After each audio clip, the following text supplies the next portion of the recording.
palestra, de um total de 5. A segunda palestra vai ser dada pelo Dr. Divaldo Rodrigues.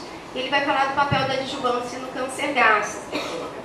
Divaldo, ele é graduado na Universidade Federal de Alagoas, residência médica em Oncologia Clínica pelo Instituto Nacional de Câncer, o INCA, médico oncologista da Santa Casa de Misericórdia de Maceió e coordenador do Serviço de Oncologia da Unimed. Divaldo, por favor.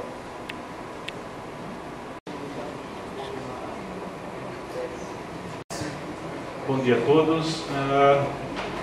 Claro que agora a gente vai falar um pouco sobre a adjuvância de câncer gástrico. Queria agradecer, claro, ao Programa de Educação Continuada da Santa Casa e por ter montado esse simpósio, esse evento sobre neoplasia do aparelho digestivo, que é um tema dentro da oncologia que eu também gosto bastante. Me coube essa situação de estar sucedendo a minha esposa, ela falando sobre neoadjuvância, eu falando sobre a adjuvância. Parece uma disputa, mas a vitória já é dela, tá? A neoadjuvância ganhou, ela sabe. O caminho para mim é sempre esse, se for possível. Quais são os objetivos dessa palestra? Na verdade, a ideia está falando um pouco sobre o motivo, o porquê da adjuvância, o benefício, químio e radioterapia nessa situação. Como o tempo é curto, eu usei ali um pouco a frase do Gore Vidal, ficou um pouco pequena ali para ler, mas ele fala que realmente você acaba tendo que definir quem você quer, quem você é e dar a mínima para o resto, né? Eu quis ser bem curto e tentar falar como eu uso as informações e não trilhar muito dessa quantidade de informação que tem aí, que acaba deixando a situação um pouco confusa. Então, dentro do motivo, como já se falou aqui, desculpe, o estômago lá, a quarta neoplasia no homem, a sexta ali na mulher.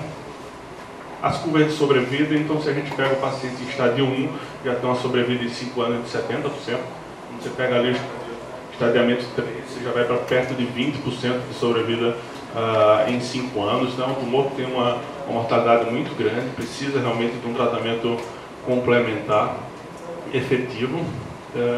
E talvez uma grande questão, todo mundo falando aqui na realidade, esse talvez seja o ponto mais prático para a gente sair hoje aqui, juntar o grupo que realmente gosta de neoplasia do aparelho digestivo, que quer trabalhar nisso, para a gente conseguir mudar um pouco.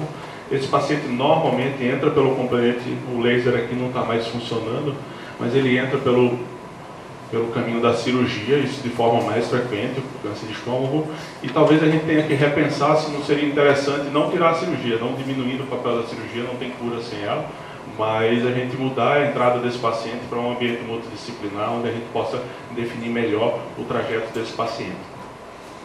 No NCCN, a gente sempre levanta essa questão, como é que está o nosso estadiamento. Então, PET, quando clinicamente indicado, eles não botam de rotina, mas é realmente interessante o uso. O ultrassom endoscópico para todos os casos não metastáticos, nós não temos essas duas técnicas aqui. O PET sim no estado, mas com a câncer de estômago tem ainda muita restrição de acesso. O ultrassom a gente não dispõe. E a gente acaba tendo que tratar pelo jeitão. Ou seja, se a gente pega o paciente com doença loco-regional... Muito obrigado. Dois apontadores aqui. Então, se a gente pega o paciente que tem a doença loco...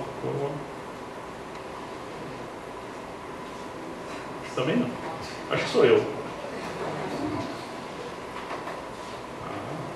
Não, tem um lugar aqui.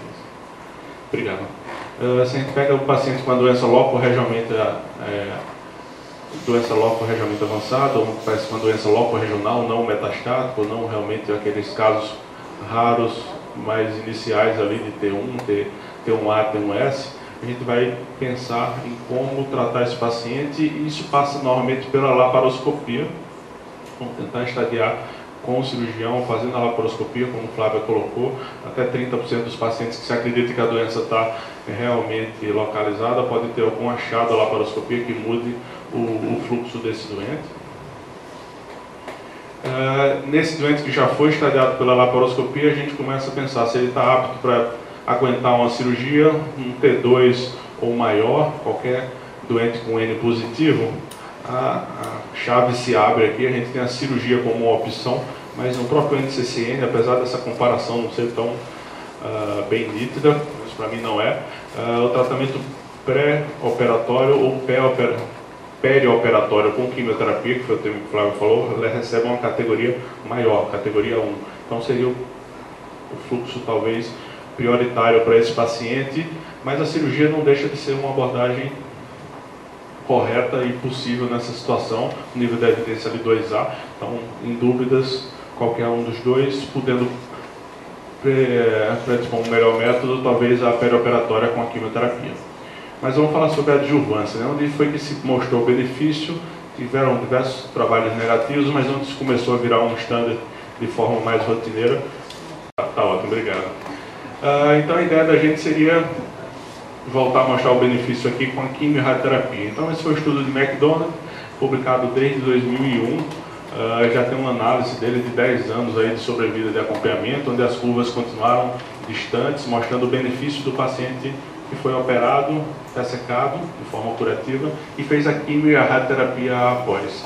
Esse estudo tem algumas fragilidades, um ponto forte, um ponto nevrálgico dessa situação seria realmente a taxa de recidiva loco-regional. Então, ele pega o grupo que fez cirurgia ali, tem quase 47% dos pacientes com recidiva loco-regional e acredita-se que isso foi devido à técnica cirúrgica na época preconizada. Então eles faziam uma dissecção linfonodal muito aquém do que se acredita que é ideal hoje, que seria o tipo D2, e por isso tiveram alta taxa de recidiva loco-regional, por isso o tratamento com quimio e rádio, uma quimio mais sensibilizante para dar maior efeito à radioterapia, teve esse benefício. Então esse é o ponto de fragilidade. Os pacientes que fizeram dissecção D2 foram 10% dos casos nesse estudo, muito pouco. 36% dos pacientes fizeram a dissecção AD1, o que ainda é aquém do que a gente acredita hoje em dia, e 54% dos pacientes nem chegaram a fazer uma dissecção considerada D1.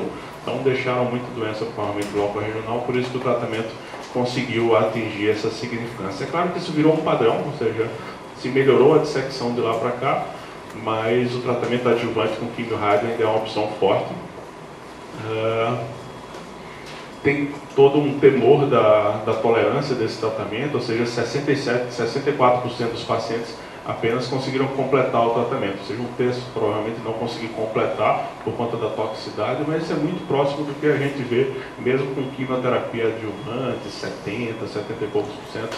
Isso é a tolerância desse grupo de pacientes por conta da denutrição e todo o status que modificado aí com o período que ele ainda tinha doença.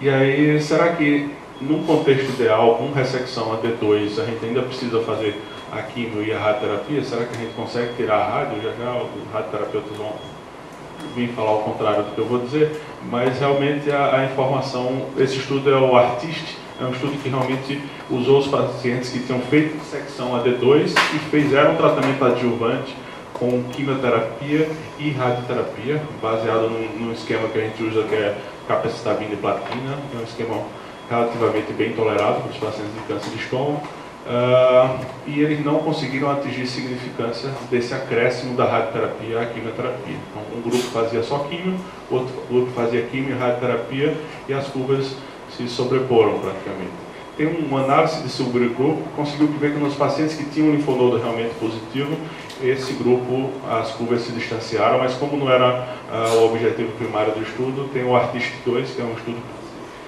seguindo a esse para determinar se nesse grupo, se a radioterapia ainda continuaria. A gente vê que com essa dissecção AD2, as taxas de recidiva loco-regional caem para 4% no grupo que fez quimio-radioterapia e 8% no grupo que só fez a quimioterapia. Lembrem que no grupo da cirurgia exclusiva, sem D2, a taxa de recidiva era de 47%, e no grupo que fez quimio e rádio ainda era perto de 24%. Então assim a gente vê que cai um sexto do que tinha, provavelmente pelo impacto da cirurgia bem feita nesse paciente. Um outro estudo que falou sobre isso, ou seja, então estou pensando ali que a quimio e rádio se firmou, depois no paciente bem operado, talvez a gente comece a pensar de não estar usando a radioterapia, só a quimioterapia no paciente que fez D2, e será que a quimioterapia vai ter impacto sozinha nessa situação no paciente que foi bem operado? Esse estudo é o CLASSIC, é um estudo conduzido China, Coreia do Sul e Taiwan, estágio 2 a 3B, ele usou um esquema com capecitabina e oxaliplatina, muito parecido com o esquema do Artiste, só muda o tipo da platina, a oxaliplatina é um pouquinho melhor tolerada. E no acompanhamento já de 5 anos, a gente viu que a estimativa ali em 5 anos saiu de 68% para quem fez químio contra 53% para quem não fez, ou seja, houve ganho estatístico e também para a sobrevida global, então 78 contra 69. No primeira análise dele não tinha ocorrido ainda a demonstração do ganho de sobrevida, mas nessa análise de 5 anos isso já estava mais maduro e conseguiu se firmar como estatisticamente significativo. Então a gente tem benefício para D2 com quimioterapia isolada de forma confirmada. A curva aqui mostrando o distanciamento. Qual seria a fragilidade durante esse processo, durante essa linha de raciocínio? Uma delas foi a mudança, as sucessivas evoluções no nosso método de estadiamento do TNM. Então, várias mudanças aconteceram até essa tabela, que é a 7ª edição, que a gente está usando agora de 2010. Então, quando a gente pega o estudo do McDonald, ele foi publicado em 2001, né? Usava-se um estadiamento bem diferente e um ponto de corte aí que ficou realmente o estágio 1B. Os outros ali, a partir de 2 e 3, ninguém tem muita dúvida dessa questão do uso da adjuvância. Com o linfonodo positivo, que seria um B ali, ter um N1 também não se questiona mais muito, mas o grupo do T2 N0 realmente houve uma mudança. Na entrada do estudo do McDonald, eles consideravam T2 invadindo muscular e subserose. E depois isso se distanciou, acho que na 5ª edição, que virou T2A, T2B, e agora o T3 ele passou realmente, o subserose passou a ser chamado de T3. Então isso deixou o grupo T2 um pouco nebuloso nessa indicação. Não é o tipo mais frequente que a gente vê no dia a dia. No estadiamento também, a dificuldade que a gente tem para ter ultrassom endoscópico. Então, bem provavelmente esse paciente vai ser operado, chegando para a gente com um T2N0.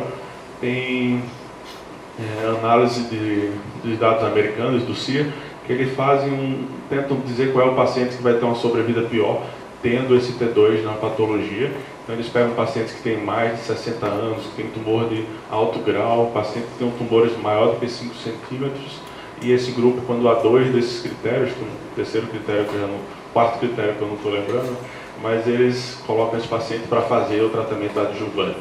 Nos outros que não têm esses critérios, eles acham que a observação seria completamente aceitável para esse estágio do tumor.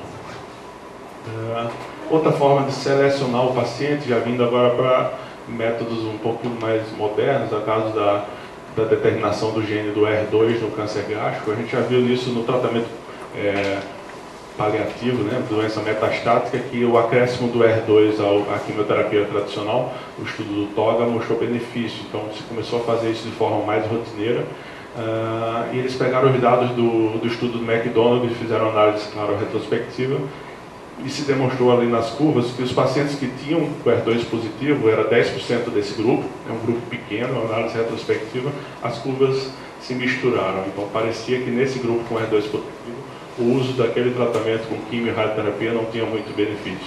Então parece ser mais um fator para a gente decidir se vai usar o tratamento complementar ou não. Nesse grupo T2 talvez tenha esse uso. Em algumas análises até 22% dos pacientes com câncer gástrico têm ER2 positivo, então 1/5 dos pacientes a gente pode usar isso para pensar sobre essa sensibilidade dele ao tratamento complementar. As curvas dos outros pacientes que não tinham aplicação do ER2, é claro, se mantiveram com aquele benefício que a gente já tinha visto na publicação do McDonald. Então, não tentando tumultuar muito, como é que eu acabo fazendo essa seleção de pacientes? Um paciente bem operado, cirurgião oncológico, fez a linfadenectomia D2, tem um bom performance em um estadio pelo menos 2 a 3, a gente usa essa estratégia do Classic, usando a capecitabina com oxaliplatina na adjuvância por 6 meses, 8 ciclos. No paciente que foi operado, mas talvez não fez uma cirurgia, foi uma cirurgia não oncológica, a linfadenectomia não foi a D2, ainda mantém um bom performance status, em um estadio pelo menos de 1B a 3, realmente é o paciente que eu tendo a levar ele para o tratamento com quimio e radioterapia.